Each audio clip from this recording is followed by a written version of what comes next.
It's no secret we use Anchor for this podcast, and we love it. So listen, Anchor is the easiest way to make a podcast. Anchor gives you everything you need in one place for free, which you can use right from your phone or computer. Anchor has creation tools that allow you to record and edit your podcast so it sounds great. They'll also distribute your podcast for you so it can be heard everywhere: Spotify, Apple Podcasts, Google Podcasts, and many more places. And you can easily make money from your podcast. No minimum listenership for sponsorships. So download the Anchor app or go to anchor.fm now to get started. Have you ever thought about starting your own podcast? When we were trying to get this podcast off the ground, we had a lot of questions. How do we record a podcast? How do we get the show into all the apps people like to use to listen to a podcast? How do we make money from podcasting? The answer to every one of these questions is really simple. Anchor. Anchor is a one-stop shop for recording, hosting, and distributing your podcast. Best of all, it's 100% free and ridiculously easy to use. And now, Anchor can match you with great sponsors who want to advertise on your podcast. That means you can get paid to podcast right away. In fact, that's what I'm doing right now by reading this ad. So, with the Art Fight podcast, we thought this would be a great tool to use. We actually started off with another tool that we will leave unnamed. And it was, you had to pay every month, and it wasn't as good as this. So, it wasn't really hard for us to make the switch. We love it. So if you've always wanted to start a podcast and make money doing it, go to anchor.fm/start. Anchor.fm/start to join me and the diverse community of podcasters already using Anchor. That's anchor.fm/start. Can't wait to hear what you come up with, and make sure you shout us out. Thanks. This is intro type of music. It sounds very radio when you do this, right? Sure does. It's like, I should have some announcements or something. All right. One time when I listened to the radio, I actually heard them do something like this. It's great. Whoa. Yeah. All right. So this is the Art Fight Club podcast, and I'm sitting here with my friend Jeff Coffin, who I haven't been able to really talk to for a while because he's real busy. Or at least that's what he tells me. It's like, God, this guy's hard to... Yeah. He's been busy for years. Feels like I've been busy for years. But and tonight I'm not busy. Tonight you're not busy. Well, I am actually. I'm here, so I've got something to do. Yeah. So if you don't know who Jeff is, I don't know who exactly I'm talking to. I'm talking sort of the ether right now. Right. It could be anybody. Could be almost anybody. With any kind of motives. Yeah. But anyway, if you don't know Jeff, he's a saxophone player, master musician of Nashville and beyond. And what else do you do, Jeff? Okay, so you're an amazing photographer, and I understand now you're a landlord. Like you're doing all the things. Doing some of the things that other people do. You're a super. I'm a super. I'm a super duper. Super. Man. I teach a lot. Also, I teach at Vanderbilt. Did you know I was teaching at Vanderbilt? No. It's my third year there. It's been a while since we've seen each other. Yeah. A little too long since we've caught up. I'm not any taller. Me neither. Yeah. I'm not really sure how to respond to that. So you've been on the road a whole lot, and you're constantly moving, and it's like, man, I don't know how you keep it. Like, by the way, I noticed one of your tweets the other day was about how happy you were to hear Greensleeves in the Boston airport at like 6 a.m. That's true. I was walking through, and I don't usually fly. I don't like to fly early just because I don't like to get up that early. But I had flown up early on a Monday, and I had rehearsals, and then I had a gig. It was a big fundraiser for this really cool organization that I can't remember the name of right now. But basically, they work with children with special needs, integrating them into the UnitedSound.org, UnitedSound.org, and so they work with children with special needs, integrating them into the music programs. And there's a woman, Julie Duty, that has the name. It's a great name. It's a great name, and she's a great human being also. And the stuff that she's doing with them. So these kids may only be able to play like one or two notes, but she integrates them into the program. And what she does, though, is she has her students teach them. So it's like all these volunteer hours from her students. And when I met her maybe a year and a half ago, her students had already had over 16,000 volunteer hours put into this program. Jeez. And it's only been around since 2014. Wow. So she goes around the country and works to get donations for this. And so we did a big concert at Symphony Hall in Boston, which was really fun. Wow. And to raise money for this. And so I came up that morning, and then the next day after the concert, I had an early leave to go to New Hampshire to do some stuff with Yamaha back at the high school I had gone to, and through another cool organization called Donors Choose, which is kind of a crowdsourcing thing. And so I got to have breakfast with my mom and hang out, and then I had a 6 a.m. flight the next morning to get back because I had to teach at Vandy. And so I was up at 4 a.m. after staying up way too late and drinking way too much sake. Yeah. And so I woke up, I was still drunk the next day. And so I got to the airport, and I was just like, man, this is far too early. And then the next thing I know, I'm hearing Greensleeves coming through, and it's Coltrane's version. This is why it was like a transcendent, you were still in the zone from the night before. Still in the zone, that's right. Yeah. That's right. It's crazy how, it's amazing to me that society, like, we have to fight so hard to get music education in the most basic ways. Yeah. It's like, I appreciate all the things that you do in that realm. Oh, thanks. Because it's nuts. It's, I would almost, in a weird way, I would almost rather math be more specialized as an offering and not like sort of the baseline curriculum, and bring that more in or something. Because was math kind of a thing for you? Because you seem sort of like a math guy. So, you're probably good at math, right? Jeff, I've known you for a good 10 or 15 years now. No more than that.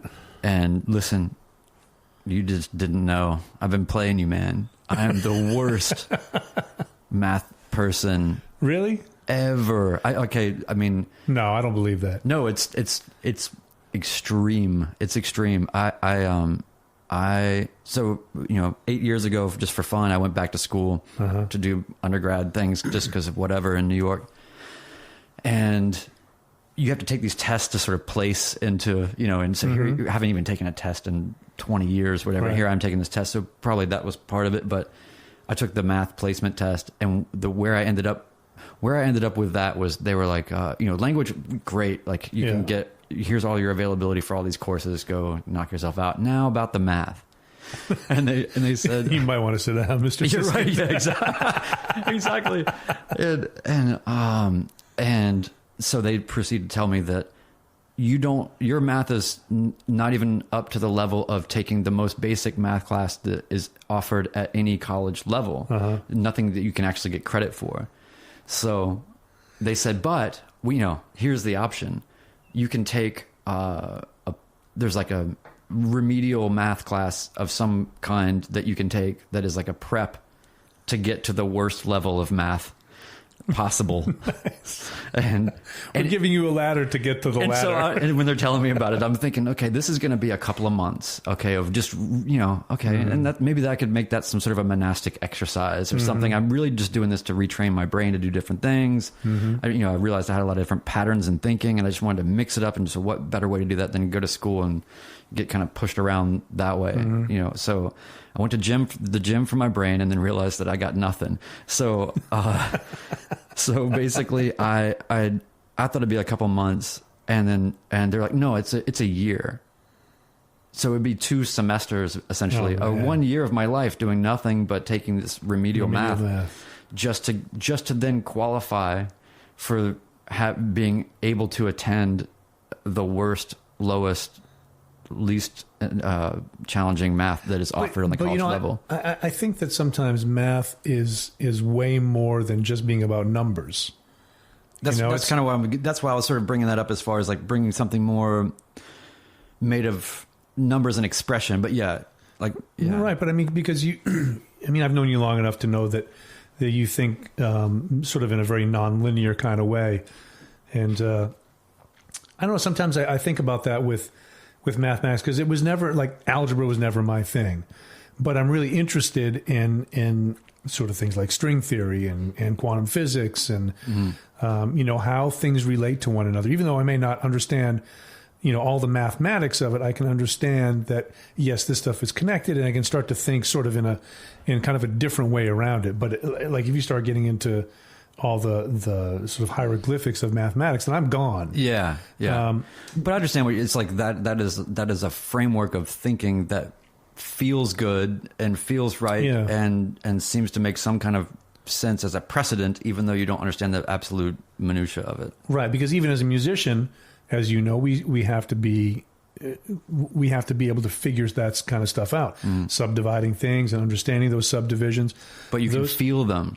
You can feel them, yes. But so that's like you're feeling math. I mean, what an interesting way of approaching mathematics, and you feel math, and so I don't know. I mean, I guess I've never really thought about it that way, that you're actually feeling math. Yeah, and that's kind of interesting. I mean, that'd be a whole different way of teaching it. Like teaching mathematics through music. Mm-hmm.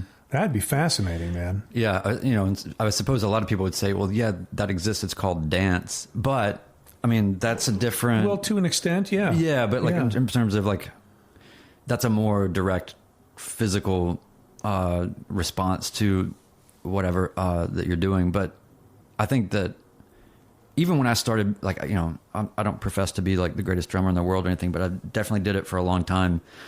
And I definitely had no problem in the very early stages feeling like being able to sort of break up rhythms in ways that were counterintuitive, or whatever, sort of fragmenting and subdividing rhythms and accents and that stuff. And I loved it because it felt because you could feel it, and then you get to that point of independence with your limbs to where now you can start to get into that kind of almost a flow state kind of thing. Right. And then it's like you're watching yourself do it, and you're not even thinking about the mechanics of what you're doing. And it's like, man, I'm doing math. I'm doing a lot of things right now. Yeah. It's cool. But it's almost like hitting the fastball. They say it's impossible, but yet people do it. And I think it's the same with math. When I hear certain drummers play, people like Daphnis Prieto, for example, to me is like one of the guys that has taken what Horacio Hernandez did, and he's taken it to the next level. And just such fierce independence, and it is mathematical. You've got to figure out 3s against 2s, or 5 against 2s, or 5 against 3s, or whatever it is. These different ratios that exist, and so there has to be an understanding. But feeling math, I like that idea. And I was talking with who was I talking? The great trumpet player Tiger Okoshi, a Japanese trumpet player, teaches at Berkeley. He's been there for 20 some odd years, and he was saying that one of the things that that he really works on his students with is feeling the music, is feeling the accents, and engaging the body. And this is something I do a lot with my students also. And when I have them sing their parts rather than playing it, because a lot of times we think about, we're using the tips of our fingers, or the tips of our tongue, or the tips of our lips, or the tips of the reed, or the tips of the mouthpiece, or the tips of the drumsticks. Yeah. It's the tip of everything. And so rather than utilizing and engaging the whole body, a lot of times we're just getting a small fragment of who we are, and of our sort of, even of our body mass that's moving just a little bit. You don't have to do much to strike a guitar string or to hit a drum. Yeah. And so it's something to make it more visceral, fully. Yeah, to really engage the body, and because I think that we hear with our body also. I mean, I'm sure that we do. And our ears are pretty small, and the skin is the largest organ that we have. And it's interesting when I do workshops and clinics and different things, and I ask the students how many people have ever had goosebumps listening to music. Yeah. Originally, I thought it'd be between 40 and 60%, and I was just making that number up. I thought, probably half or something, maybe around half. And every hand went up, and every time I've asked the question, every hand has gone up, and it's fascinating to me to think about that, because it's excuse me, it's not always the same music. Like if you and I listened to a piece of music, maybe I would get goosebumps, or you would, and maybe the other one didn't. Yeah. So it's like because it's counting on a lot of basis. It's predicated on nostalgia or relation. There's a lot of other things. Like sometimes I can hear a really bad Ambrosia song or something, and be like, whoa, I got goosebumps. No bad Ambrosia song. Yeah. That's because they only put out all greatest hits albums. I swear to God, like all those bands, it's almost like, unless you're a real connoisseur, it's like, I think that their first album was Greatest Hits. Greatest Hits, yeah. And then it was like Greatest Hits Volume 2. Yeah. And they just started off with, they just cut the... That'd be a great way to do it, man. Just do like all your records, do like Greatest Hits Volume 1. Just keep doing it. Just go. Because, I mean, people are... people want to sort of be on a train, a hype train of something that's like the new thing, and it's like, damn, I totally missed this, but I at least want to be conversant in it at a dinner party, so I should at least go ahead and have this on. You know who kind of did that, and I don't like his writing at all. But he wrote a book called a heartbreaking work of staggering genius, David Eggers. I remember, I was like, wow, man, that's pretty confident. And I remember reading the book, and I got fairly deeply into it, and I was just like, God, I hate it. Why am I reading this? And it was one of those things where I just thought, wow, it's such a powerful title. It's such a bad book. Can't stop. Oh, man. So, like, curious. Okay, so recently, and I knew that I wanted to ask you about this, but you got to play with Stevie Wonder. If anybody listening hasn't heard of Stevie Wonder, you should totally check him out. He's pretty good. He's starting to get some momentum. Yeah. Has his sophomore record come out yet? Yeah. He started with Greatest Hits also, I think. But he might have invented... He kind of did, actually, He kind of did. He invented Greatest Hits. He invented the Greatest Hits. But so, okay, like when you're talking about... Like I'm just to kind of... I don't want to like guide your conversation too much, but I'm just really consumed with the notion of flow state, and I'm always talking about this kind of thing.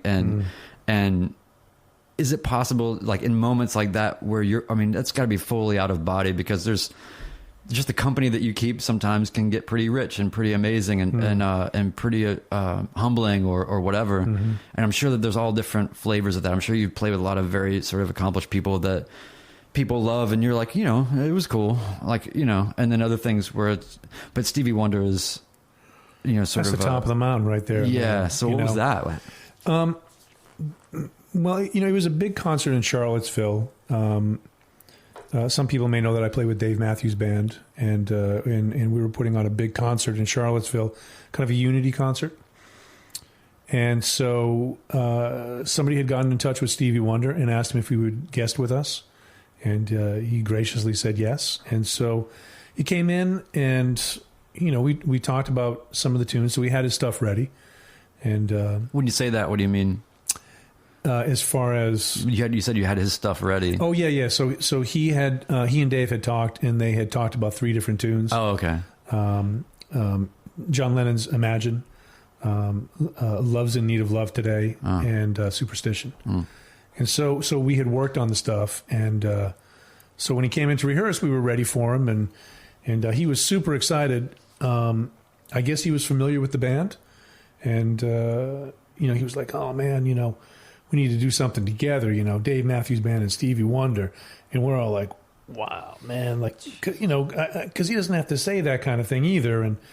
And so he proceeded to completely blow our minds and sound unbelievable, singing the stuff in the same keys that he originally recorded it. So no modulations to accommodate for age or range or anything? No, none whatsoever. And completely killing it, and Jeez. and so even on the gig, he came out, and it's interesting because he's one of those guys where it's not just come out and do the thing and then you go. It's like a whole production for him where he comes out and he talks for a while. And this was when the whole thing, when people were taking a knee during the anthem, and which is still occurring, and of course. Immediately post Charlottesville, which is why you were there, right? Of course, So it's sort of like getting to the essence of the humanity of what most of us really believe in, and which is equality and tolerance and acceptance, and the list goes on and on. And so Stevie comes out and he's talking about all this stuff, man. And we're all choked up about it. We are all completely in, and he was like, "I'm taking one knee in solidarity, and I'm taking 2 knees in prayer." Whoa. You know, and we went with them, man, of course. And I would do a headstand. I would do whatever. Yeah. Right. Yeah. It was a really beautiful moment, you know, and then he proceeds to just, you know, destroy the place vocally. And then we finish up playing Superstition with Stevie Wonder, which for me as a horn player, for any horn player, really for any musician, period. Yeah, I hadn't even really thought about this part. As a horn player, those lines are, you know, those are lines that we sing in our sleep, basically. And to me, that's like the top of the mountain, you know. You know, I mean, there are peaks, and then there are moments like that. That's Mount Everest to me. And he was very gracious, and then he invited us out to his bus later. We're all hanging out, like singing this silly song game that he had, and I got to play him some of this Tuvan throat singing. I had just been in Russia in Tuva, and somebody had said something about Russia, and they said, "Oh, Jeff, you were just there." And I said, "Well," I said, "I was mostly in Tuva, where the throat singers are." And Stevie kind of moves back and forth. Says, "Oh," he says, "You got to tell me about that." Whoa. You know, and I'm like, "Okay." So I explained to him, you know, with the throat singers, and he said, "What was that like?" I said, "Well, man," I said, "I have a little audio I could play for you." So I played him, you know, about 30 seconds of a couple of different things, and he was laughing, you know, and I can just imagine like what he's experiencing, hearing that probably for the first time. Yeah. And because anybody that hasn't heard, you know, Tuvan throat singing, that's a hard thing to just describe, and then it's like 3 notes at a time with a single voice. Yeah. And using the overtones and canceling, using the positioning of the throat and the tongue to cancel out certain overtones to bring out other ones.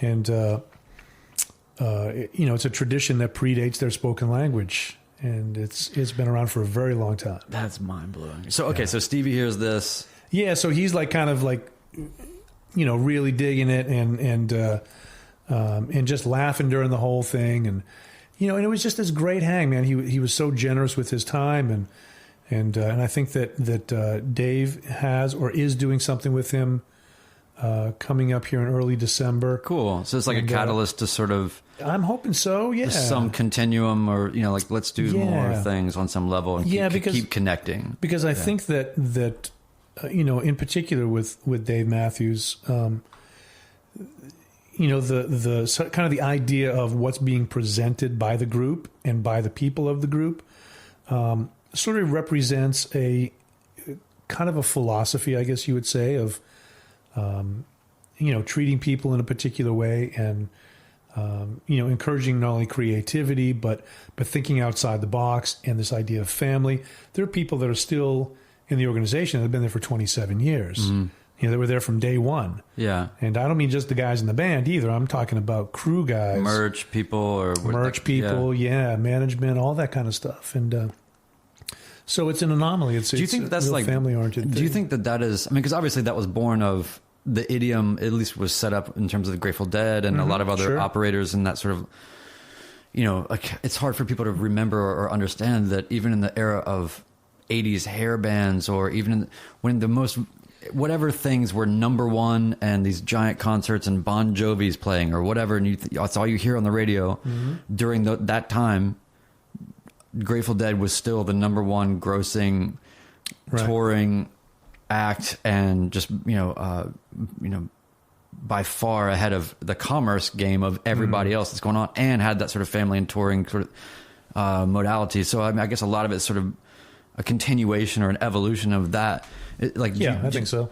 Like in a weird way, it's like a strange kind of blueprint for a particular type of tribe modality to combine music and mission in some way, and then purvey it in this way. You know, but it's almost like in a weird way, it's like a hyper exaggerated sort of traveling minstrel approach or something, with just a lot more scale.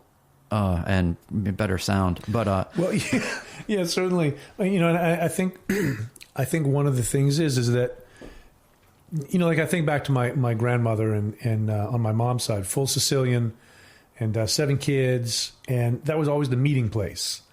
You know, and everybody was welcome, and that's what it feels like with Matthews also. Even with the Flecktones when I played with them, everybody's welcome, as long as you're not basically an asshole. Yeah, you know. It's like there's good in everybody. In some right. way. I mean, it's up to you to screw it up. And I think there was only one time ever in my life that I think somebody wasn't welcome at my grandmother's house. Only once. And but you straightened it out. Yeah, I got back in. Yeah. I was hungry. I was like, okay, fine. It sure smells good in there, Grandma. So, you know, I think that's one of the beautiful things about the arts is that everybody is welcome. You know, and you know, we're all, I mean, look, we all have issues and we're all screwed up, and you know, we all have stuff that we're dealing with, and the arts is one of those places that it's like, bring that here. You know, we accept you, and we will encourage you, and we will be inspired by you, and we will try to inspire you, and so these communities that exist and these relationships that exist continue on and on and on, and you know, sometimes people get sort of estranged or sort of like, you know, just like any family or any group dynamic of any kind. Yeah. People go through weird evolutions and weird things happen, you know, or like, I mean, I think about, well, you know, whatever some girl I dated when I was 16 and it's like, whoa, like she goes to one of those crazy, like massive stadium churches, and I don't know, people that are just very different and maybe thinking, hey, everybody's welcome. I'm glad you're doing whatever you're into. It does seem weird to me that, like, when laser lights and pyrotechnics are a part of like a church scenario, it gets a little weird to me, but that's just my opinion. Maybe I'm just jealous that like the sort of painful kind of Catholic church upbringing I had. I was so fucking bored that I just wished I would have loved lasers and pyrotechnics and giant jumbotrons and, you know, like loud bands. WWJP, what would Jesus play? Yeah. You know, what would his Spotify? I remember I got a Spotify playlist be?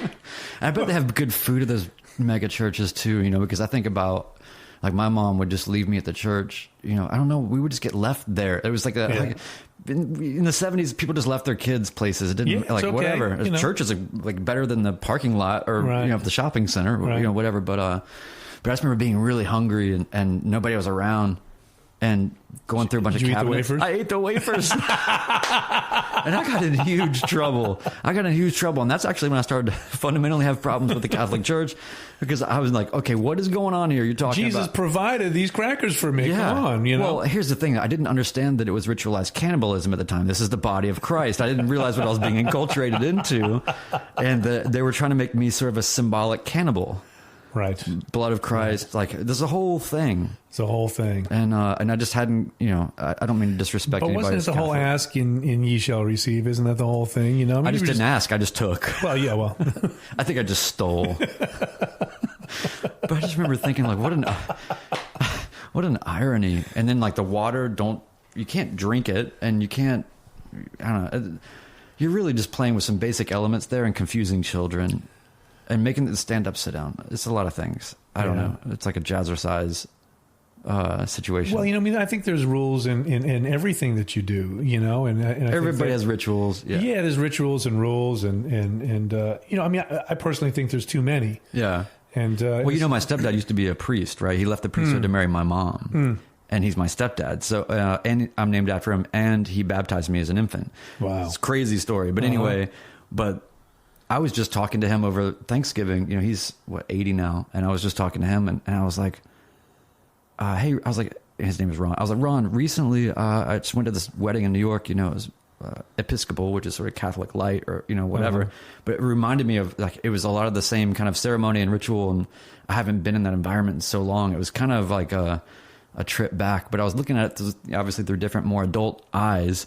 And the key observation that I came back with and I had to ask Ron about was, I was like, it seems like the priest does just a lot of housekeeping. Like, why does it take so long to clean that one cup? Like, you're doing this for like 10 minutes. Like, are you just waiting for the song to finish, or is it really that dirty, or what is happening with this cup when you're doing all these things? But anyway, well, I think that's part of the meditation. Like, I think that people who are like who are really into that, like my wife teaches meditation, and she's a yoga practitioner and teacher, and does holistic therapy, and like she's deep into that meditation practice though also, and like the idea of a walking meditation, the idea that when we play music, it's a meditation, so on and so forth. And so I think that people who are in tune with those kinds of things can make those moments engineer can make those moments the meditation, like woodworkers. That's their meditation. I mean, I get that. And but it's not everybody that feels that same meditation for doing that thing. And like some people say, oh well, when you're doing dishes at home, make it a meditation, like be in that moment. And so maybe it takes a little longer. I remember one time I was at Jeff Sipes' place, incredible drummer. I just saw with John McLaughlin a couple weeks ago. You were there. I was there too. I was in the back seats where you're looking at the stage from behind. So I could sit there right by Jeff. Nice. It was cool. But I remember one time I was at his house. I think we were doing some duet gigs together, and I remember that I had read something about cooking eggs, and that if you cook them really slowly, that they retain the moisture, and it's like, wow, it may take 20 minutes to cook some scrambled eggs, but it'll be worth it. And so I remember that. And one morning I woke up and I was cooking breakfast. I said, man, I'm going to try this. The 20-minute egg. It took like 20 minutes to cook these eggs, on the lowest heat. Yeah. That's the way to do it, though. But man, they were fantastic. I did learn how to cook omelets the right way. Yeah. And it is like, slow is fast. That's another thing I learned, slow is actually fast. You have to sort of change how you perceive the sort of urgency or suppress your will or what, mindfulness, whatever you want to call it, just to kind of reach that plateau. That's what's interesting too, is I grew up around all the Catholicism that I joke about a lot. And then, but then my folks got into a lot of Native American spirituality, and my mom actually got taught by Lakota Sioux elders to pour sweat lodges. We would, my mom did amblecha, like vision quests, fasting, and then going down the hill, South Dakota. Wow. That must have been fascinating. Did you ever do any of that? I did not do a vision quest, but I would go out there and camp, for a long time, and just be out there, and so you would do things like chop wood all day, or I don't know, you're just out there, and so for instance, when somebody's on the hill, you tend the fire, or there's just.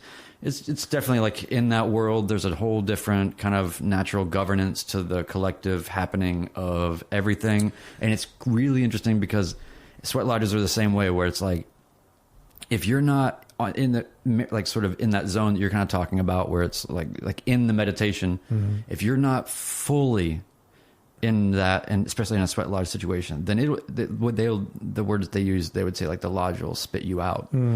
And it's crazy how you'll see that happen, like where people just aren't in the right mind frame or something. Nothing has to be done to clear that up. Like the sheer duress of the situation or whatever, the intensity of it, I suppose, it just weeds that out right away. But anyway, so that's a very interesting sort of detour in my development in terms of understanding, because I was deep in pursuit of all manner of music and all these things, and then all of a sudden, being introduced to that and sort of trying to marry up a lot of these ideas, I think was pretty formative, because I think I'm otherwise a person that's like pretty sort of Anglo, overly complicated, cerebral, thinks too much, so a lot of that stuff works for me in a way that's like, it's strange that like most of the music I listen to, if I'm just listening to music generally, is like really zoned out stuff, like not busy, not highly notational or anything like that anymore. It's like, I just want to listen to Alice Coltrane records, or, Wolfgang Voigt sort of gas German ambient records, or, things like that. And that makes me feel like all the chatter is calm and puts me in that kind of place. And I think that there's some correlation. I think there probably is. It's interesting how for me, my taste in music and my excuse me, the things that I desire to listen to has really changed over the years. And so you're into just full-time Bob Seger now, is what you're saying? Full-time Bob Seger. It's like the greatest hits record. 1 and 2. Second one, he covers all Stevie Wonder tunes. It's really great. It's getting weird out there with the greatest hits record. Why is Journey playing Foreigner's greatest hits? And you know those shreds that are online? Yeah. You know, I always thought that it would be really great if a band did their own shreds. Yeah. Right? That'd be hilarious, man. You know. Take that to the Dave. I know we should do it. So next time we're in the studio, I'm gonna mention it. Yeah, it'd be really funny, man. You'd be like, hey, Brian, I want to tell you about my last day with Dave Matthews. We were in this amazing. The studio is like really expensive, the best studio, and I just wouldn't let this idea go. We were gonna do shreds, so I just turned it all into shreds. But yeah, so I mean, I think there's like, so let me ask you this, like, when, by the way, I think it's amazing that you are a person that has such expertise in sort of really defined areas. It doesn't mean that, I mean, in terms of like playing saxophone and photography, I would say are the two things that I know of that you're best at. Obviously your eggs are really amazing. Yeah. And then obviously, like, I don't mean to undermine or anything the ability to teach. That is using all of your consciousness as an instrument, essentially, to accomplish something. Yeah, you know, I agree. So there's all that, but you know, I think it's interesting because, like, for me, I'm so interdisciplinary, which is really just a nice way of saying confused all the time. I do so many different things, but I will say that as I'm getting older now, I'm starting to see threads of continuity that run through those things. So, and it's really, that's like, it's almost like numbers will create sort of the Mandelbrot set, you know, and all of a sudden it's a replicant image that you can kind of see, and it's infinite. I feel like that if you just run enough iterations of things, then you start to find patterns and threads. So I guess I was just curious, since you're a person that is more functionally interdisciplinary, you know, but you really are doing a lot of different things. What do you see, like, sort of threads of continuity that run through those things that are starting to avail to you, or that you're in the middle of trying to understand, or anything like that? Yeah. This also makes me think about, this is something I've thought about for a long time now, is that sort of everything that we do, I think we tend to do it to the same level. You know, like where the bar exists, that imaginary bar, where that imaginary bar actually exists. I think that we sort of do everything that we do up to that level. Like, for example, like I don't think of myself as an organized person, like in the same way as, you know, like someone that's helping other people be organized. So my stuff is a little loose. And my music is like that also. And it doesn't have to do with, like, I don't care as much or any of this. But my level of being able to let it go is a little different than other people's. You know, and I think that it was Zappa one time that said, like, you know, basically, to paraphrase, basically you have to be able to make a decision. He says, I make decisions quickly. You know, he says, that's just who I am. I make a decision and I go with it. Now, there are other people that get caught in the quagmire of the decision making. And you can... A lot of people do, yeah. And you can paralyze yourself by doing that. And so for me, there's a little bit of both. You know, I wouldn't say that I have, like, the greatest self-confidence in the world, but I'm getting better. You know, I still feel like I'm going to be found out one day that I don't know anything about what I'm doing. And which, you know, who knows where all that stuff comes from. But a lot of people have that kind of thing. And I don't really believe that, but I kind of do. But you have to understand that's, like, kind of absurdly humble in some weird way. Here's the thing. But I understand that it's something where you're like, I'm not in your head. Right. Right. So I mean, I get that. But I mean, certainly if you were sort of in some area of lack of competence, or that you're not going to find out that you're no good. You might find out that you had a lot more to say. You might find out some new language, or you might find out some new modality of expression that you just wish that you had more time, because you do see that things as sort of equal on this sort of the bar. But anyway, but I guess I'm just... Well, I understand that it's unfounded, you know, but there's still parts of me as an artist that, and I guess found out in the sense of, like, you know, irrelevant or it's not good enough or this, that, or the other thing. There's always these little kind of nagging things, which but that's externally focused stuff, right? That's more about validation, or that's more about, or is it, or you feel like I'm okay in here, but I wonder if that's translating out there. I do wonder that sometimes. Yeah. Even though I feel like I reach a lot of people. Yeah. Those things, they still, every now and then they'll drift in, and then you kind of have to push them away and go, you know what? You're not welcome here. Yeah. And I deal with this with my students also. And one of the things that we talk about, there's a student, for example, who's a senior this year at Vanderbilt. And she's been studying classical saxophone this whole time. So before she graduated, she's like, look, I want to get lessons with you my senior year. Is that okay? And I was like, yeah, of course. And she says, I want to learn how to improvise a little bit because she's going to be an educator. And she's a good player. And so one of the things that we talk about, especially with not only just with young players, but in particular with young players, people are just kind of getting into taking this leap of improvisation. And I said, one of the things that I recommend you bring to the stage with you is a bucket. It's an imaginary bucket, and it's a bucket of fuck it. And so if you make a mistake, you just kind of reach in and you go, and you just let it go. Yeah. And so a couple of concerts ago, the big band was rehearsing, and I said she should take a solo. And I remember she looked at me with her eyes completely wide open and her mouth dropped. On one hand, like completely freaked out that there was a possibility she was going to have to take a solo in public, and on the other hand, like complete excitement, like, oh my God, I can't believe I get to do this. Yeah, roller coaster kind of thing. Yeah, really interesting. And so I remember before the concert, I could tell she was, her parents were there and the whole deal, No pressure. Right, no pressure. And she had never taken a solo in public. And I remember I leaned over to her and I said, don't forget your bucket. She says, oh, I got it.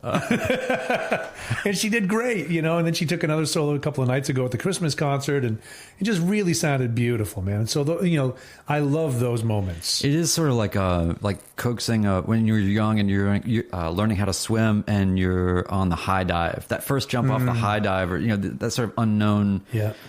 But that's a testament to just having really good mentorship and teaching, and people instill that kind of confidence for people to do that. Yeah. It's not, especially if it's somebody that's just where that's not a native instinct, or they've been on the sort of more curriculum based, like I feel confident with known good established steps. Right. And then to make that transfer in the mind to improvisation, it also really, what it really boils down to is like, now it's time for me to actually express what I have to say.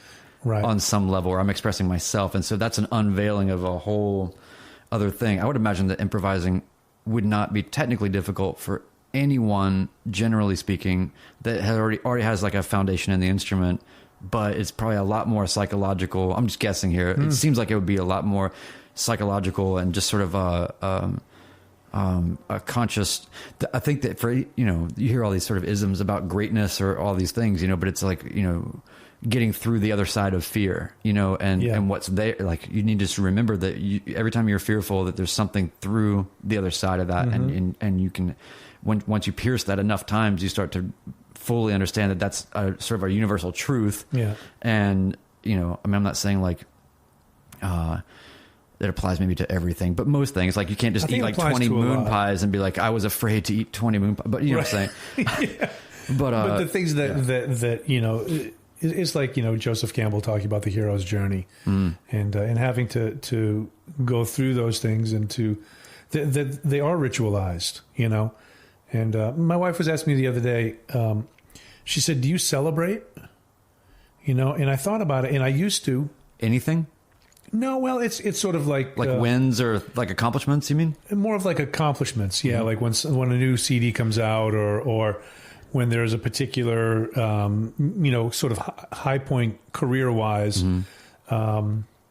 gig-wise, or getting asked to do this, or being on the cover of this, or playing whatever. Some particular venue, or any number of things. Yeah. Right, and I thought about it, and I thought about it a lot recently, and I don't so much anymore. And to me, it's important to get back to that, and to recognize the importance of that, and the ritual, and the sort of rite of passage, the accomplishment of something.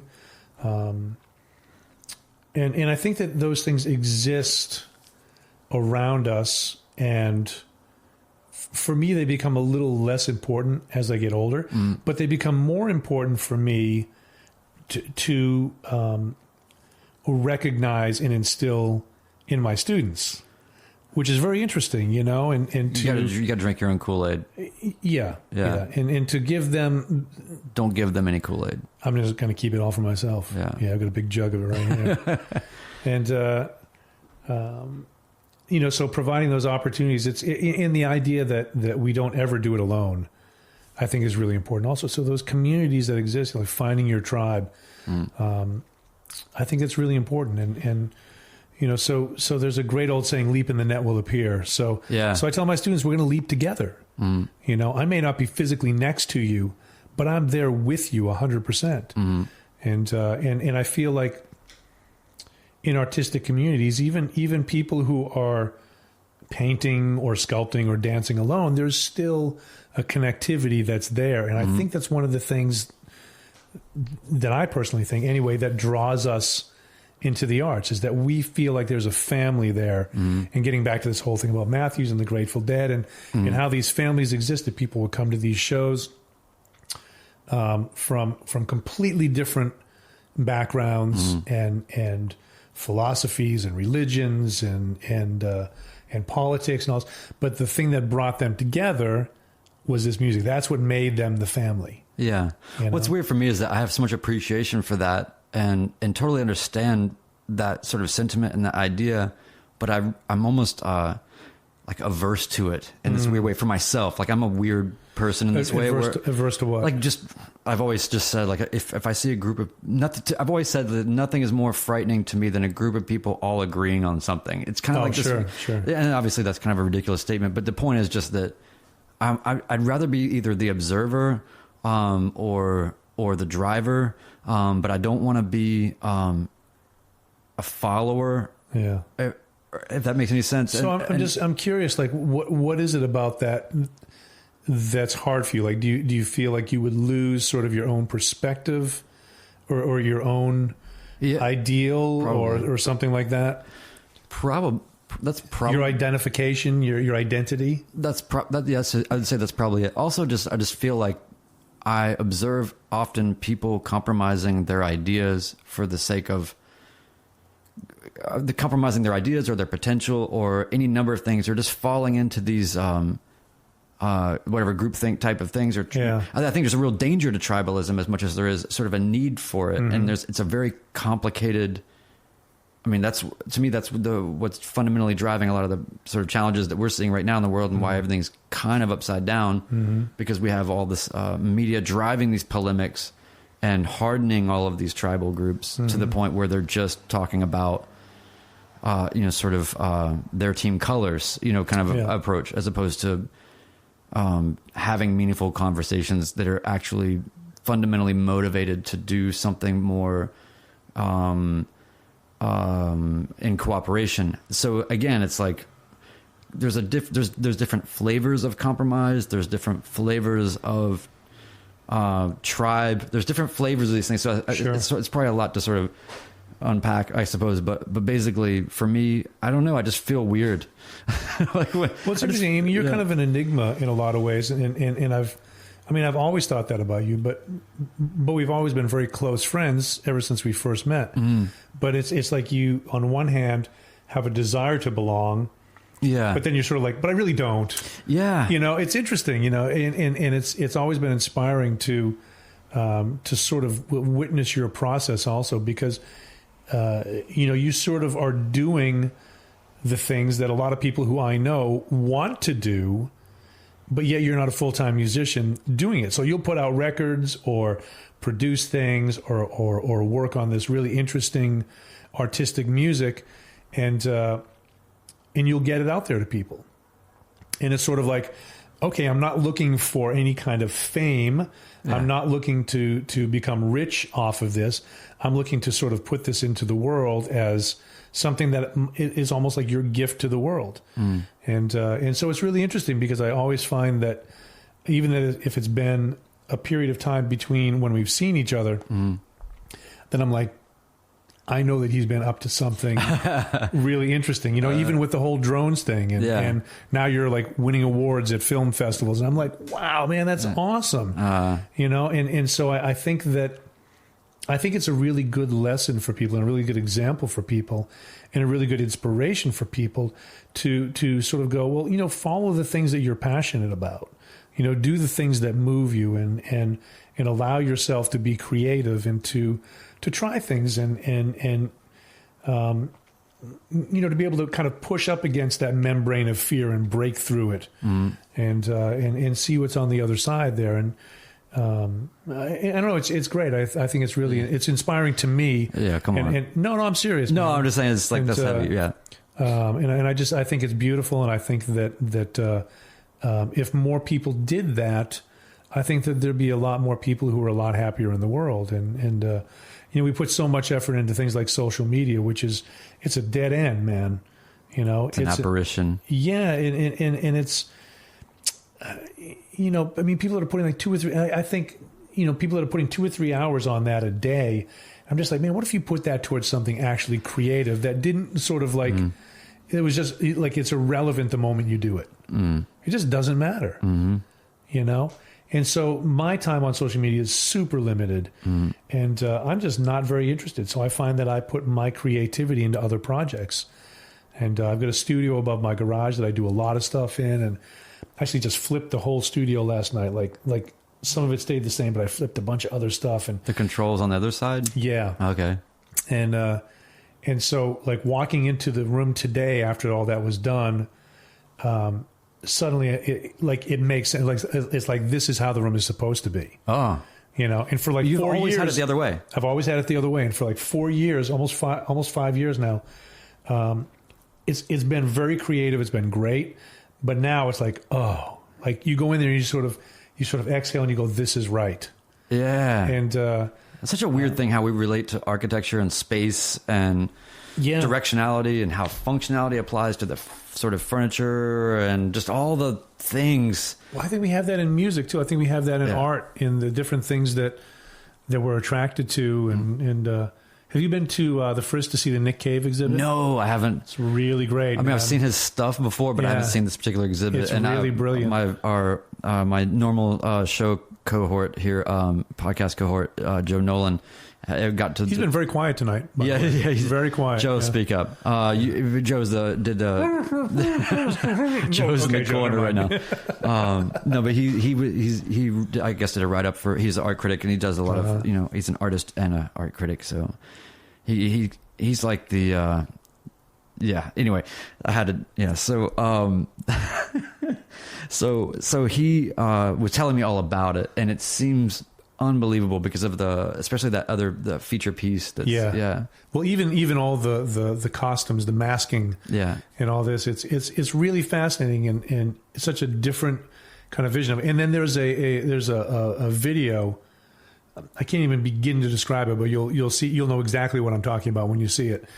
And but it's really brilliant, and he's just kind of doing a thing. And I think of someone like Michael Weintraub, who's doing Instrument Head, and sort of like going deep down the rabbit hole into these particular areas. And at a certain point, then you have to ask yourself, okay, well, what's next? Yeah, especially people. You're talking about two people that do very stylized, very like. And so it's on one hand incredible that any artist can create something where you look at it and go, that is a Weintraub, or that is a Nick Cave piece, or whatever. Like, that is amazing that people can do that. But then it's also like, and then what? And you see a lot of history where people just essentially keep deconstructing. Yeah, like Rothko, a great example, just deconstructing to the point of like he was doing detailed surrealist work.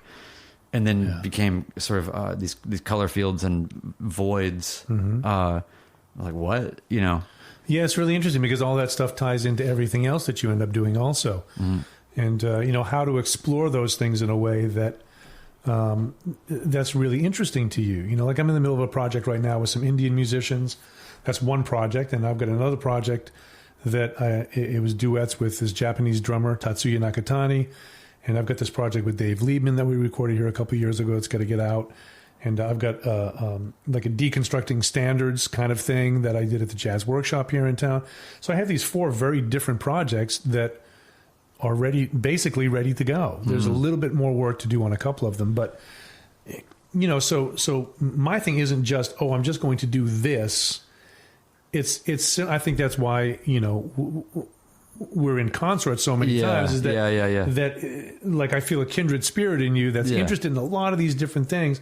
And then, of course, there's the photography stuff, and then there's the educational work, and then it's like my play along and my books and all this other stuff that is peripherally linked into my love of playing music. And well, that's almost like that's all the work that you do to build the universe that you just want to be able to operate in. Like you've set up all the sort of conduits of, okay, I have a part of me that wants to be able to sort of reflect energy out in this way. This is teaching. This is my vibe for this, and this is what I'm going to do.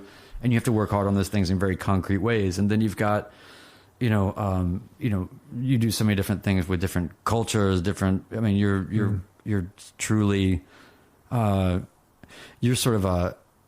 If somebody should have strapped a GoPro to your head like 15 years ago, there's plenty of room and just for let it run. Yeah, just let it run, because you like just the things that you've seen and experienced, and then translated to your own sort of voice and what you want to say, and then getting that out and doing that across so many different kind of channels. It could be almost schizophrenic or something if not done very well. And I think that's what's cool about what you're doing is you do it very well. You're walking among all these different things without it being like a disruption, Well, I sometimes wonder if I shouldn't go deeper on certain things.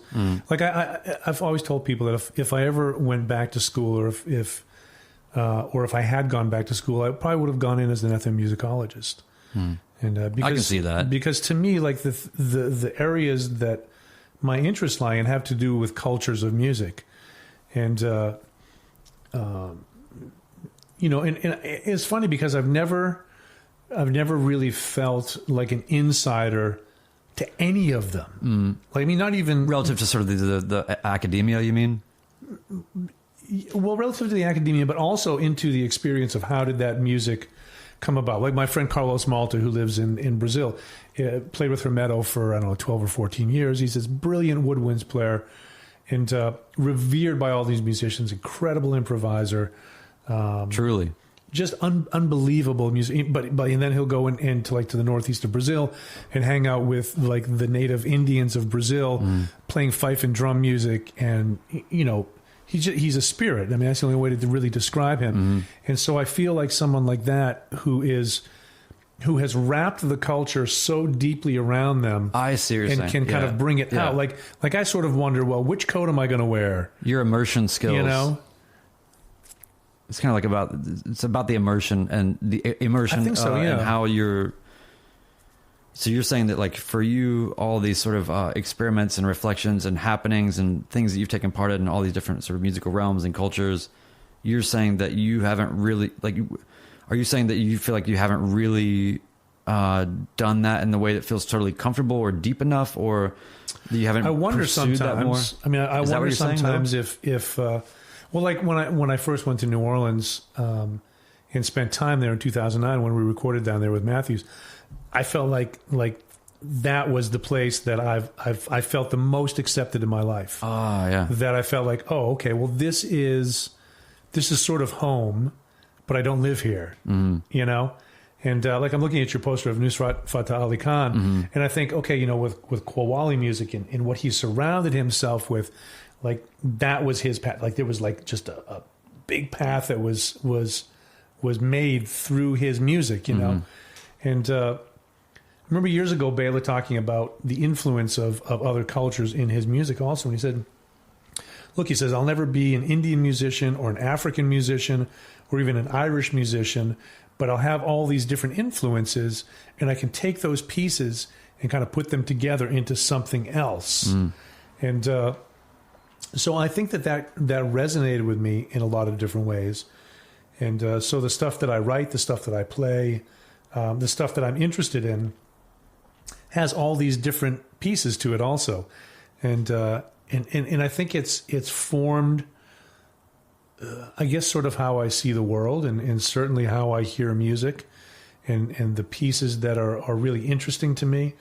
And I think that's why I have a fairly deep intolerance for what I consider to be lousy music. You know, or just by lousy, probably you just mean more than anything, sort of just not properly thoughtful. Right. Because I mean, it's not about acumen. It's not about facility, or I can do all these, I might not be made of all these chops, but within my framework, I'm doing very deliberate things. Is that kind of what you're saying? Like, like I sort of have an aversion to a lot of pop music. Yeah. Because it just kind of seems bubblegum to me, and it's not meant to last the test of time. It's meant to sort of fill up sonic space. Yeah. And to me, music, it means more to that, to me than that. Yeah. You know, rather than just finding something to fill up sonic space, like let's make art, you know, and let's do something that can try to have the long tail. And so I think that, you know, commerce and art rarely meet and rarely agree. And do you feel like it slows you down because you said you got, 5-6 projects right now and they're all essentially ready? Like what's the holdup, right? Like, I mean, well, the holdup is that I'm too busy with these other things that I'm doing to sort of have the time to put those out, because here's for the proper marketing, you mean? Right. I just don't want to saturate. Yeah. Like, I don't want to be like Wynton and put out 10 records in a year, or however many it was. It was a lot, and a lot of greatest hits. But I started my own record label, called Ear Up Records, and I've got other people's records that come out on that also, and I want to give it. I want to give it space. I want it like music. It needs space to exist. You're programming. You're running a program in a way. Like, basically, it's a curated sort of program. That if people are tuned into Ear Up and what's going on, then and I appreciate that. I mean, like, I think about the eras that of really well done label releasing, or however you want to call it. But like, I really loved what Laswell did in the early '90s. That period, Axiom Records. That period. Because it really was like, to me, that's the magic when a label can get to the point where that's actually the channel and the voice, and that a million things can happen inside that, but there's some commonality of mentality or underlying kind of set of principles or whatever it is, even if it's that we have no principles, whatever it is. Yeah. So it's cool that you're thinking about it that way. At the same time, I just wonder if it's there's a fine line between sort of like kind of keeping yourself full and needing to get that stuff out to create more just sort of flow. I have found, at least for me, like the older I get, I just want stuff out, and I don't have obviously the weighty sort of demands of actual commerce in terms of selling records. I'm not burdened with that, man. So you should come to my side. It's so like a 14-year-old girl could make a video on how to clean hair out of a hairbrush, and it will get more views on YouTube than the entirety of the body of my life's work, like everything combined, aggregate. Right. It's like, that's the world that we live in now. Yeah. And you just can't pay attention to that kind of thing, because everything is. That's actually getting back to sort of that thing you were talking about, where it's sort of like, is it about the validation, or is it like, I feel like I'm cool, but I'm wondering how these things. But yeah. Anyway. Well, I think sometimes too, it's being able to put the attention to something. And because there's other things I have to deal with, like with this Dave Liebman record, we have to get the streaming rights for these Miles Davis tunes, which are not through this particular organization, Harry Fox. You have to go elsewhere for those. And so, like, trying to connect the dots on some of this stuff it's kind of an impediment. Yeah. And well, that's sort of licensing and rights and that kind of stuff. Is what right, because you're recording other people's music. So when I record my own music, it's not an issue. And nobody comes banging down the door. Right. And so I think part of it is just finding the time to give it what it deserves. By the way, holy shit, you made a record with Dave Liebman. That's really cool. It's pretty great. Yeah, it was Dave Liebman, Victor Wooten, Chester Thompson, Chris Walters, and James Da Silva doing the music of Miles Davis, like the early 70s on the corner music. And man, this is off the hook. Where's my sneak preview? Well, I could get you a sneak preview. You know, it's mixed. It's done, man. It's done, and it sounds unbelievable. It was live recording at 3rd and Lindsley. Wow. Yeah, it was off the hook. God, that's you know, that's actually funny. That I'm glad you brought that up, because for me, the eras of jazz to me that are still the most compelling and the things that have really lasted for me, at least in my listenership and all the things jazz related. Certainly Electric Miles. Now, a lot of that stuff, I will say, like, I haven't been able to, like, I would, like, Pangea, Agartha, like, that kind of stuff really was, I think, pinnacle for me. That was, like, a little bit past the stage that you're talking about. Right. Really when, I guess, a lot of the heroin had kind of creeped in and things were about to sort of go off into nothing for a while with Miles. But I feel like that there's some, I don't know, actually, I kind of just really enjoy a lot of the darkness of it. But maybe I just can't live there as much now, but that's stuff that super impressed me. But otherwise, that, and then sort of the spiritual jazz movement, you know, and those things. But okay, so in terms of Electric Miles that you guys were hitting on, that's an insane lineup. That's legit. Like, that's you're like, this is not a facsimile. This is direct tutelage. This is like the direct continuation of what those impulses even were. So you're a part of that now. So, like, tell me all the songs you played in what happened. I can't remember all, but, you know, like, we did Silent Way, Black Satin on the Corner, Mojo, et cetera, and Salim also, which is a Hermeto composition. And I think we had one rehearsal, and, you know, David sent the music. But here's the thing, man, it was total chicken scratch. Like, it was just almost unreadable. Whoa. And so I had my assistant get the music together. I was like, man, I said, I need somebody to put this stuff into Sibelius or Finale or whatever. And those are music softwares. Yeah, software programs, so that we could all read it. And that was the thing that really saved the gig, man, because otherwise, like, you're trying to read this stuff. That's where did this stuff come from? Like, he hand wrote it. Oh, you know, and maybe he's like made copies over the years or made copies of copies. Wow, okay. And, you know, and it's like, well, is that a B or an A? What line is it on the space? You're like, well, I appreciate archaeology. We got to play this gig. Right, exactly. You know, and so trying to decipher that stuff would be really, really difficult. And, but, you know, I'm the kind of person that wants to go that extra mile because I want it to be right. I want it to be good. I want everybody to have the best chance to create and to have a moment artistically. So it's sort of up to them. It's sort of up to you and your imagination whether this is going to be successful, rather than, you know, trying to decipher something that's almost unreadable. You know, and did you consult anybody outside of Liebman? You know, for no, he knew everything. I mean, so he and Julia went back and forth on this stuff, and in making sure that it was correct, and you know, and we had to go back and forth a number of times on this stuff. And, isn't that like a different mode for even like sort of the band leader? Is it right to say that there's a little bit going on, and it seems like when I see any footage of that time, like in terms of Miles, and obviously Miles is not around anymore, but I guess I'm saying like the way that bands were led and the way that music was kind of conducted, in almost like sort of glances and on-off switches, you know, and acute sort of stops and starts to set new sort of dynamics, or leaving an organ just hanging out for a long period of time. To sort of reset I don't know, I see a lot of sort of tactics, I suppose, in particularly that if you consider that a style, you know.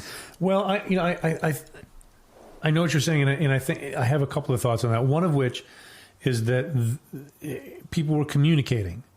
You know, I remember somebody said, "Oh, you know, Miles would turn his back to the audience," and I think it was Keith Jarrett who said, well, you know, he says, I never saw Miles turn his back to the audience. He says, but I did see Miles turn to face his band. Yeah. You know, and there's such a difference with that also to because, you know, when you're playing, your back is towards the other members of the group. You know, so like if we're having a conversation, you're turned around. I'm like, well, are we really having a conversation here? Mm-hmm. So it completely changes the because the burden is not on the paradigm of performance. The burden is on the paradigm of making music good. Right. And so the thing, like when you watch Miles, everybody's watching him like a hawk. And when he gestures, and Hermeto is this way also, as well as other people, when they gesture, people are tuned in, you know? And so that's one of the things I talk with the students about is you have got to have nonverbal communication going on. You know, and Miles had that voice, you know? And so it wasn't like he could yell to the guys on stage. They had to really watch and to listen to what he was playing. And so I think that some of those things, he would just let the guys do what they do because he trusted them as artists and as musicians and as creators. And but you see also, like in the Isle of Wight, there's a thing where you can tell it's drifting off, like it is not necessarily happening anymore. And Miles comes in with a note, boom, and suddenly they are like uber focused, and it goes in this whole different direction. And that kind of thing is really fascinating to me, to watch people that can really take a group in that direction. Well, that's the thing I think is interesting, because I've played in a lot of different configurations and ways, and you find yourself often, especially in sort of more experimental music realms or whatever, everything's very egalitarian to a fault. Yep. Like where nothing is getting moved along because nobody's just sort of, there's not enough taking the lead. Mm-hmm. You don't have to stay in the lead, but somebody's got to grab the reins, and that can still be part of the directionality of the conversation. But oftentimes when people are not versed in that, or it's just when there's just not enough focused or intention about what's going on, sometimes that's great. Like you need that. Like I think it's good to have kind of meandering conversations, much like this one. But you know, it's like, you got to have somebody that's just asserting, and then things can take form, and it keeps the things going back and the conversation going back and forth. Well, I think people desire a hierarchy. You know, even when you were talking about the Grateful Dead earlier, I mean, that was Jerry Garcia. Yeah. And then everybody, you know, he's kind of the front pin, and everybody else is the rest of the pins behind him. And, you know, so I think people desire that to an extent. And the reason for that, I think, is, you know, it's a whole other conversation entirely. But with music or the arts, you know, I think that they want to. I think people want to be exposed to how somebody hears music or sees the world.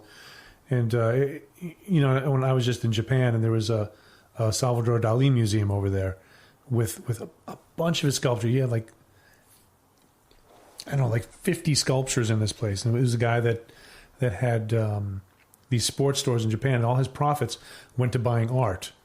And so I think there's a total of like 370 Dali pieces in this museum.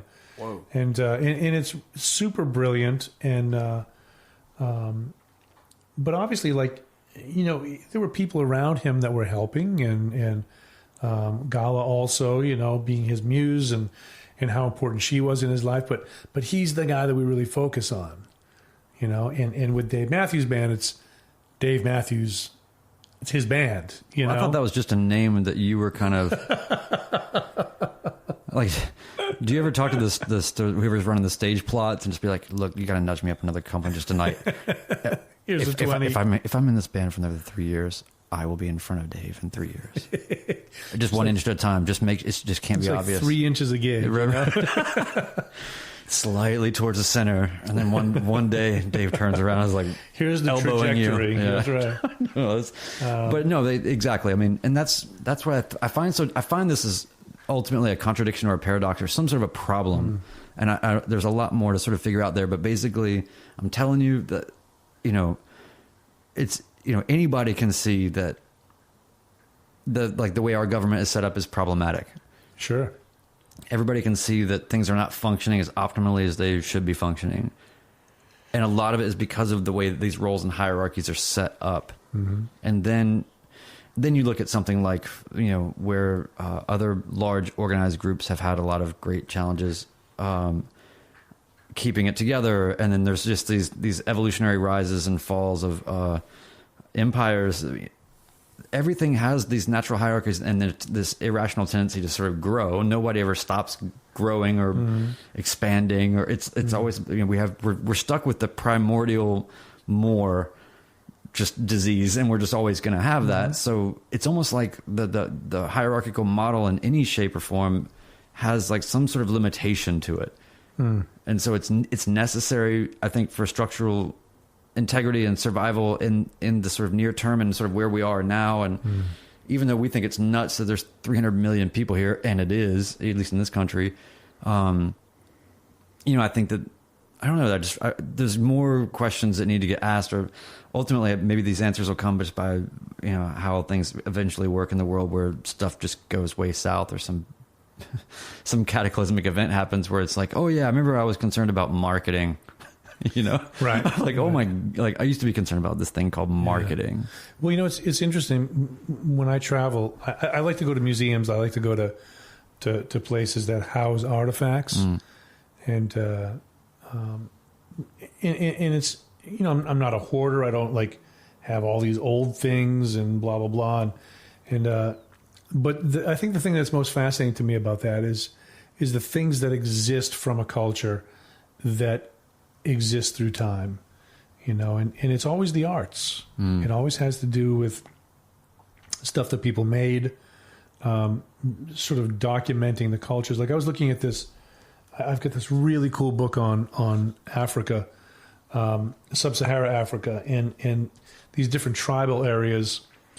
It's probably the first time people had ever been there with cameras, in these crazy tribal masks. I mean, stuff that if you saw, you would think this is a different planet, and just these ornate dances and the way that people are dressed, the jewelry, the beading, again, these crazy masks that are, 8 or 9 feet tall.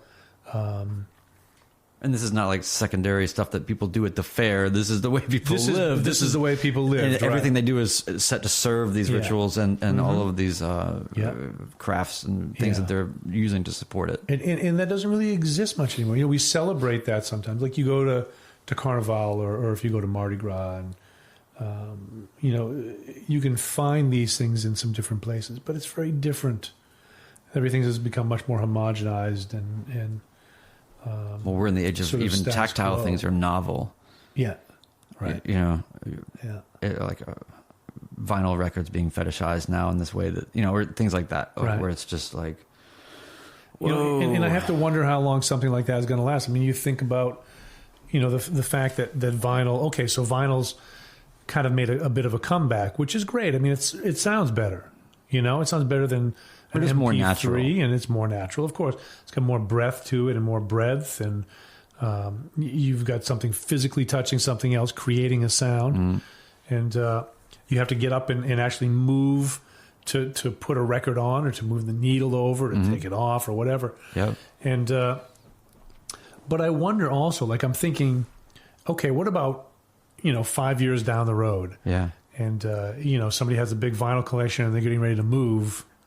There's gonna be some I know what you're saying. It's sort of like I remember going to like my friend's house when he would have he's like, man, your dad has 600 VHS tapes. Where are those things now? Right, absolutely. Yeah. So times change and are you paradigm shifts. My record collection's sitting right here, so I know. Well, it's in a nice case, and you see that cameo record. But here's the thing, man. Like you don't have a ton of records. Yeah. You've got a fair amount. Yeah. And it's heavy. It's heavy, and it's hard to transport. And over time, I have some very rare Pharoah Sanders records I should show you. Yeah, I want to see those. Okay. But that stuff is going to exist online. Most of it probably already does. And my point is that it's going to have to get better online. It has to. Because MP3s are terrible. Yeah. They're super compressed, and you lose about 80% of the information that's there. I bought some really great speakers. I bought some PMC speakers for my studio last year, and it's a total game changer. You know, I mean, I can listen to stuff and hear things that you would never hear anywhere else. I know that feeling too, where you're like, now I have to go back and you're like, oh wait, I got to go here. You're like, I just want to listen to a Love Supreme. I've heard that record a million times, but not like this. Not like this. Yeah. Right. Yeah, I love that. But it is sort of disheartening where everything's just definitely we're in a stage where it's the first time where anything went backwards in terms of fidelity for the sake of portability. Yeah. But I think that we're about to enter into a whole new realm. I mean, so too. I think that with virtual reality and these things that I almost hate saying the word virtual reality because it just seems like I've been hearing about virtual reality since I was a kid or whatever. It just seems like some kooky sort of IMAX trip, but there's real things going on in there, and I think that the potential to make things a lot more experiential and more immersive are going to completely counter like what's going to happen is like right now you're making very good points. Like, yes, MP3s are a lossy format. You're losing all this sort of high dynamic range that even if it's just capturing the sound of the air in the room, you're losing that and everything gets sort of squashed dynamically. And there's a lot of problems there. But I mean, you're just listening to it through two speakers. So there's that, but then it's like, well, what's the answer to that? We've been raised with whatever these fledgling, quadraphonic and surround and then those things were made to be, so stereo is sort of like the sort of like, those plastic viewfinder viewmasters, like as a kid, like that's what that stuff's going to, two speakers and a CD or a record are going to be like Viewmaster in 15 years. It's going to be like, oh my God. Yeah. If like I have that Victrola downstairs, it'll be like that. Yeah. Like, hey, this is a novel, nostalgia inducing sort of cute experiment that you're doing here with your little thing that I'm so glad that works still. I'm sure you've had it repaired a lot, but check this out. It's going to be like, oh my God, I didn't even understand. You're talking about like the sort of the goosebumps. Yeah. There's going to be stuff where it's like... Yeah, I mean, I think that sound... And there are cases where this has occurred, but the sound is going to capture or going to catch up, rather, with the level that we are at visually. But it said also that we get 80% of our information through our visual sense. Yeah, and the rest through just Facebook and Twitter. Facebook and Twitter, that's right. About 10% each, I think. Hey, man, so we should probably wrap it up because I know you got places to be and things and all that stuff. But maybe just for the sake of first of all, anybody that's listened this far, thank you. And this has been a super fun thing to do. And talk about like sort of getting through the fear, like the idea of me sort of doing anything where I've always hidden behind aliases and, obfuscation. I don't want my face on anything. Like so for me to like put my voice forward on this is like, okay, I'm going to do that now. So I'm honored that you were here. It means a lot. Well, but at the same time too, I mean that we're in the bathroom and you're in the tub with the shirt and curtain closed. You can't really tell. I mean, it's sort of Franny and Zooey here going on. I'm not sure who's which, but but I get it. No one can see your terry cloth tank top. Remember terry cloth? I do. I do. But anyway, we went to fourth grade together. I played tennis with terry cloth. Anyway, tell people where they can find all your things. Well, they just go to my website. Go to jeffcoffin.com. Okay. And there's links to everything there. I've got a saxophone book out. It's called The Saxophone Book. Is it shaped like a saxophone? Part of the cover is, Okay. Yeah. And, but that's thesaxophonebook.com. That's awesome. That's awesome. I try to keep it pretty simple. And if you want to find me, just do a search for Jeff Coffin online and all that stuff will pop up. Awesome. And then where are you playing next? I'm doing New Year's with Humphreys McGee in Denver, and then I'll be at the Jazz Education Network Conference. I might be going to Peru right after that. I'm doing some stuff in Maine, actually, before I go to Peru. Sounds like a good thing to do right before Peru. Yeah. And then I'll be at the NAMM show, and then I've got education stuff, all through February and March, and some gigs. Might be going to Italy in April. Dave Matthews Tour starts back up in May. We'll be hitting May through September. Gone. That's going to be a long run, huh? Yeah, probably. I mean, we usually have August off, so it's it's not. They're not trying to kill anybody. Not yet. I mean, they won't admit it anyway.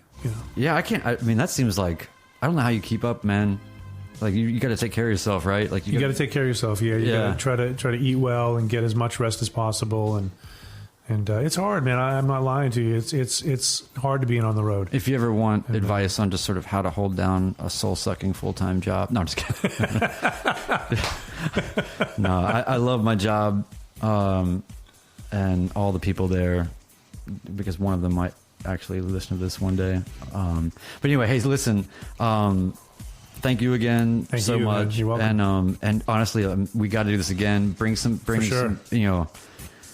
We can have a round table of people. You got a lot of weird friends, Jeff. And, I do. I'm proud to be one of them. You are. All right, man. All right. See you in a minute. All right.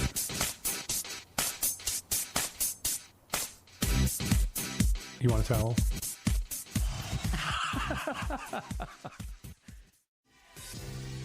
Okay guys, I love the Art Fight podcast, and I listen to every episode even though I am a robot trying to sound like an actual person.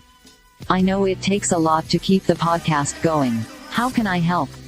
Go to anchor.fm/Art Fight Podcast.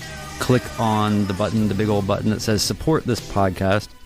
And once you get there, you'll have 3 options.